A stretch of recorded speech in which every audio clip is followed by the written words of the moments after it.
I'm Jack Bartlett here in the newsroom, and I sat down with Nebraska State Treasurer Tom Briese to talk about tax season, government efficiency, and what he says is one of the biggest priorities when he took office. In January, you launched the statespending.nebraska.gov website just to help show Nebraskans how their tax dollars are being spent. What was the goal or mission behind the website, and how's it going so far?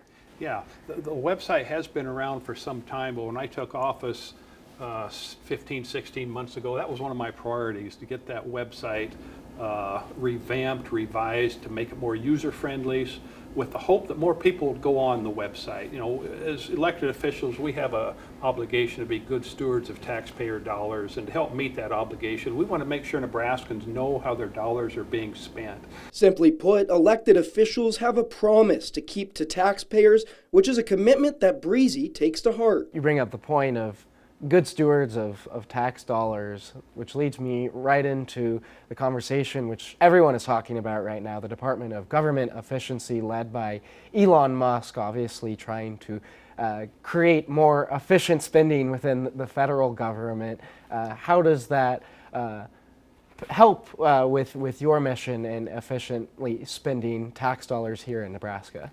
Yeah, long before we'd ever heard of the Department of Government Efficiency, or DOGE, a similar concept was embraced by Governor Jim Pillen and the Nebraska legislature. In 2023, I introduced a bill, I believe it was 684, to require an efficiency review and efficiency audit of state government. And that bill was adopted and passed.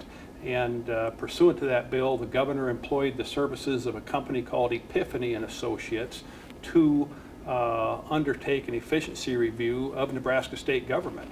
And they issued a report this past year, their Phase 1 report, and they identified the potential of $530+ million in savings. We're going to be able to attain all of that. I hope so. I think so. We will see. But they have a Phase 2 and a Phase 3, so I am fairly confident they're going to identify a lot more savings than that. Efficiency is at the forefront of the state budget. As Briese mentioned, there are projected shortfalls for the upcoming biennium. Projections suggest that we're going to have a budget shortfall in this upcoming biennium and the following biennium.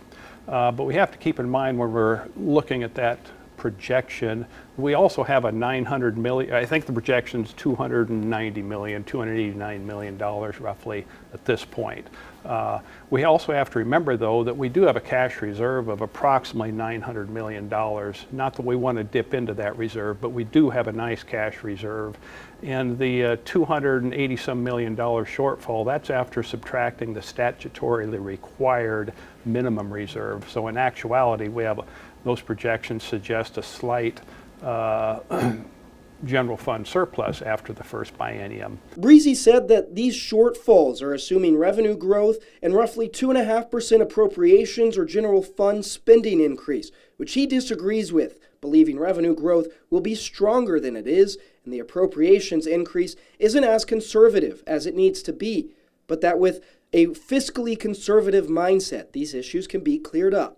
I'm confident that we will get the budget situation shored up, but it is going to require a fiscally conservative mindset. We have to control our spending, and we have a fiscally conservative governor at the helm here, and that's going to be very helpful in navigating our way through this situation.